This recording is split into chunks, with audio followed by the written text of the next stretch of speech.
Anggota DPR pusat kalau reses pergi ke daerah, udah lakukan kunjungan kerja, buktinya apa? Foto. Mencerdaskan kehidupan bangsa itu urusan presiden, bukan urusan wali kota.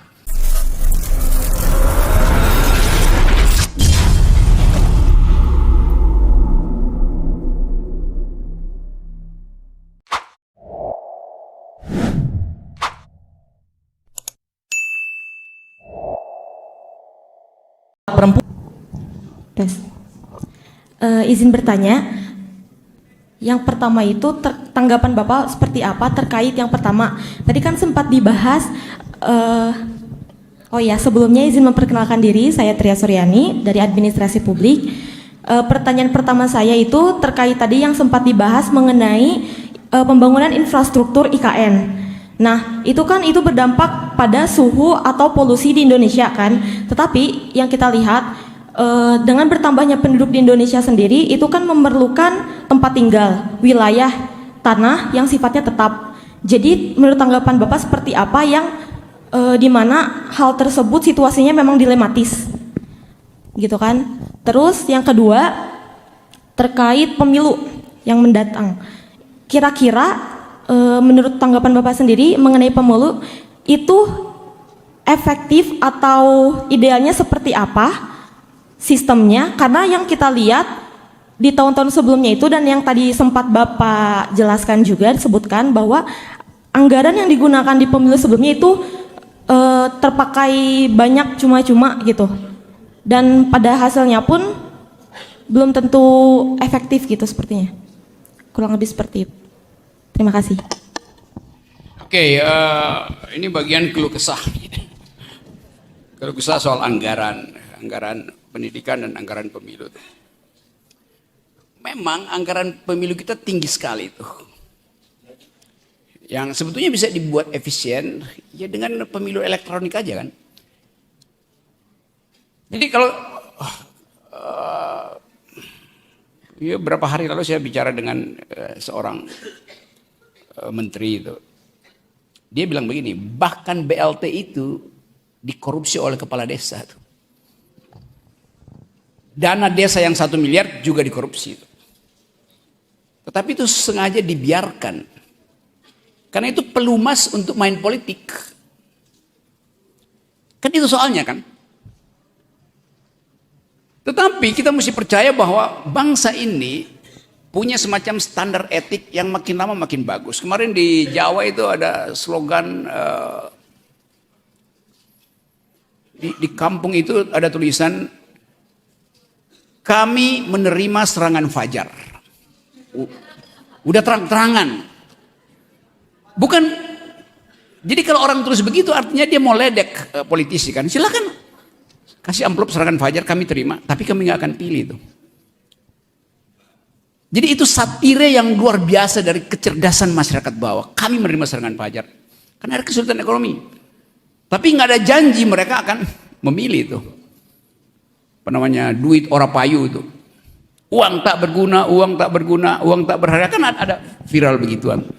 Jadi ada pemberontakan etis dari masyarakat bawah yang menganggap bahwa permainan uang itu udah jauh sekali.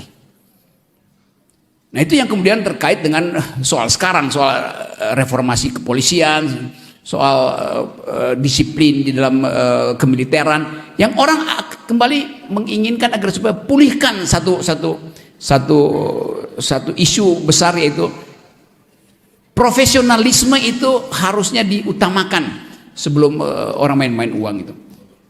Saya lagi mendorong proposal-proposal. Kita di Jakarta ada komunitas yang lagi bikin proposal untuk Pak Sigit minta Kapolri. Apa proposal masyarakat akademis? Kita bisa kumpulkan juga di sini. Proposal masyarakat akademis tentang reformasi TNI, reformasi polisi itu. Karena kita mau kembalikan polisi itu di dalam sphere of yang disebut sebagai the supremacy of civilian value.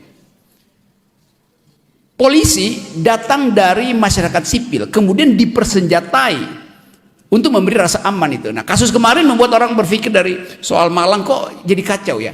Tapi kita masih bisa benahi. Kan nggak mungkin kita menganggap bangsa ini nggak bisa nggak punya aparat yang menjamin rasa aman saya tuh. Saya ingin ada rasa aman tuh. Jadi publik kembali untuk memperlihatkan bahwa ada tuntutan, ada ethical imperatif yang menginginkan Indonesia ditata kembali itu. Jadi itu prinsip. Termasuk soal tadi ada affirmative action justru pada dunia pendidikan tuh. Beberapa tempat saya kasih kuliah umum dan anggota-anggota DPR mengeluhkan bahwa dana aspiratif itu makin lama makin tidak bisa dipertanggungjawabkan. Apalagi di daerah itu, apa namanya, dana kunjungan, ya itu kalau anggota DPR pusat satu hari dia boleh pakai 1 juta rupiah. Kalau di daerah anggota DPRD-nya itu cuma boleh 100.000. Itu kan ngaco.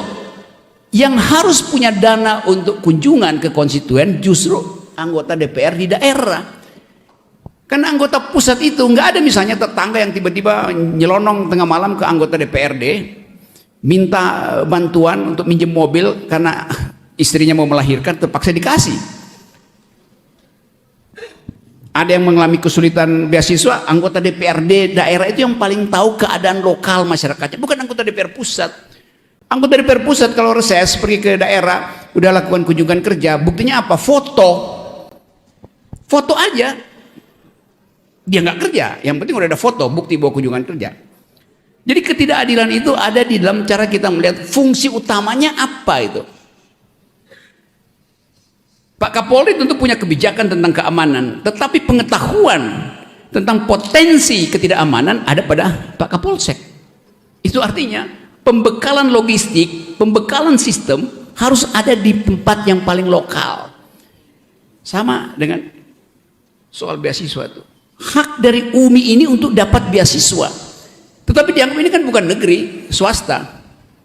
Karena itu ya cari duit sendiri tuh. Lo enggak ada pembedaan dalam undang-undang dasar bahwa kami hanya akan mencerdaskan rakyat Indonesia yang sekolah negeri. Enggak, cerdaskan rakyat Indonesia dimanapun dia berada, mau sekolah di UMI, mau sekolah di MIU, enggak penting itu. Yang penting dia ingin sekolah. Anak-anak yang ingin sekolah justru datang dari bagian-bagian yang seperti yang diasuh oleh Muhammadiyah tuh, yang merasa bahwa kedekatan kultural dengan Muhammadiyah karena bapaknya Muhammadiyah, ibunya Muhammadiyah tuh, kan bukan dipilih oleh anaknya untuk sekolah swasta sebetulnya tuh.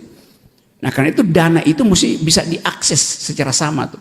Apalagi berkali-kali saya dapat keluhan dari teman-teman guru honorer yang gajinya 300.000 tapi itu mesti 6 bulan pun dia peroleh. Dianggap bahwa ya udah ini kan gaji honorer. Justru yang honorer itu yang mesti dikasih gaji lebih besar. Kan kalau ASN kan ada jaminan pensiun.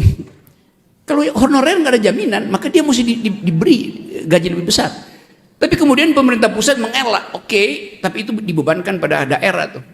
Jadi daerah harus membiayai guru-guru honorer ini melalui dana alokasi yang sudah diberi oleh pemerintah. Padahal dari awal pendidikan itu urusan pemerintah pusat, mencerdaskan kehidupan bangsa itu urusan presiden, bukan urusan wali kota dari segi konstitusi itu.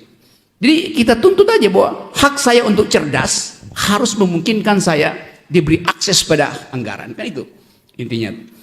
Jadi sekali lagi harus fight terhadap akses itu. Itu penting. Yang kedua tadi apa? Siapa tadi? Apa lagi tadi? Ini tadi terkait bagaimana sistem pemilu yang kira-kira ideal. Iya itu, kita udah pakai sistem pemilu. Ya kalau yang ideal bagi saya sebaiknya negara ini dibikin negara federal aja tuh, kayak Amerika tuh. Kan negara ini terlalu besar sebetulnya tuh. Tapi orang takut nanti kita pecah. Lo nggak pecah.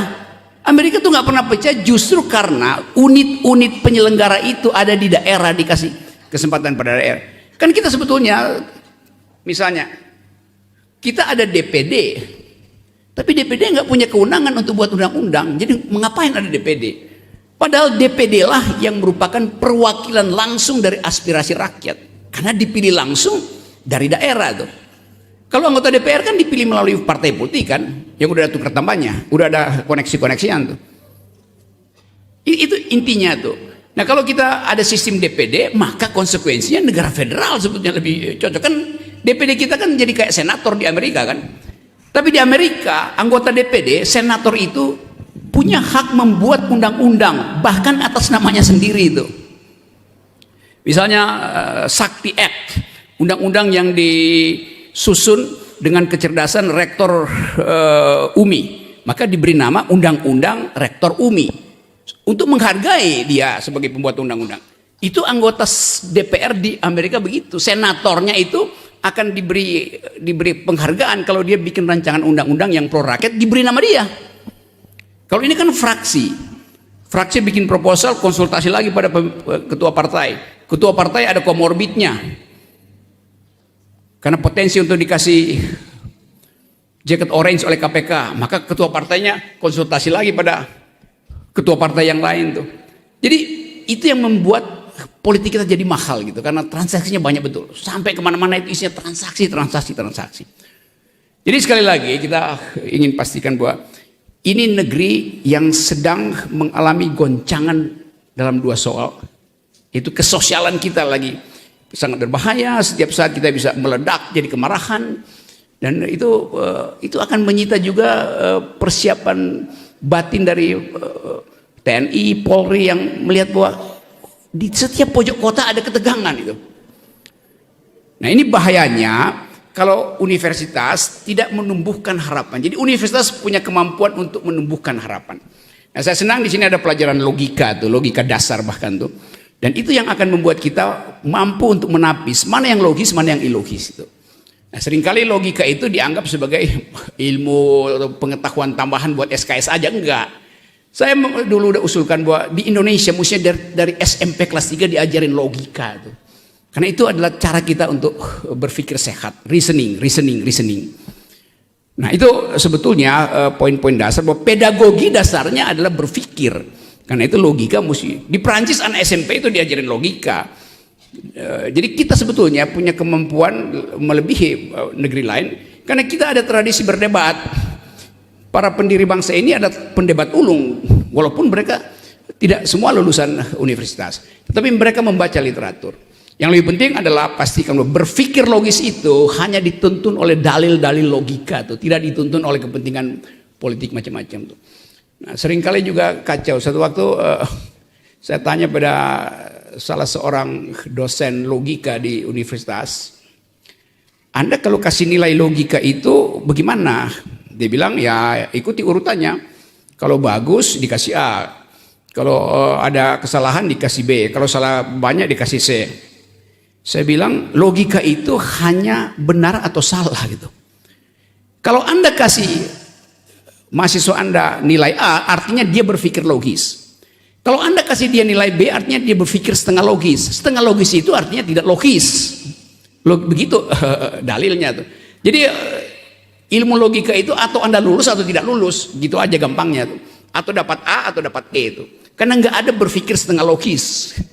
Yang berpikir setengah logis biasanya politisi itu. Tuh.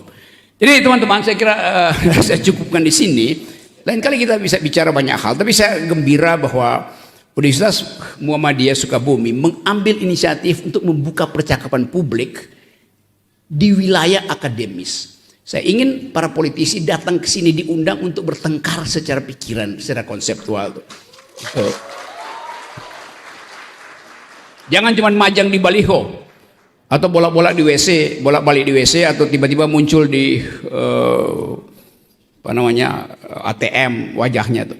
Kita mau tahu pikiran Erick Thohir apa, pikiran Ganjar apa, pikiran Anies apa, pikiran AHY apa, segala macam itu. Jadi bikin panel justru untuk menguji pikiran calon presiden. Di Amerika biasa tuh, calon presiden pertama-tama minta diuji di kampus, bukan di panggung dangdut. Jadi sekali lagi terima kasih teman-teman Pak Polisi, teman TNI, Pak Rektor, Civitas Akademika di sini. Saya berjanji akan mempromosikan universitas ini, bahwa ini tempat kita berpikir. Hey. Nah kalau saya membuat kesalahan hari ini, jangan dimaafkan. Supaya saya ingat kesalahan saya. Kalau dimaafkan, bisa saya ulangi kesalahan saya itu. Gitu. Nah, saya terangkan tadi secara akademis dengan perspektif filosofi. Seringkali orang menganggap bahwa filsafat itu menyesatkan. Benar. Tapi dengan berfilsafat Anda akan tersesat di jalan yang benar. Terima kasih. Luar biasa, terima kasih Bang Rocky.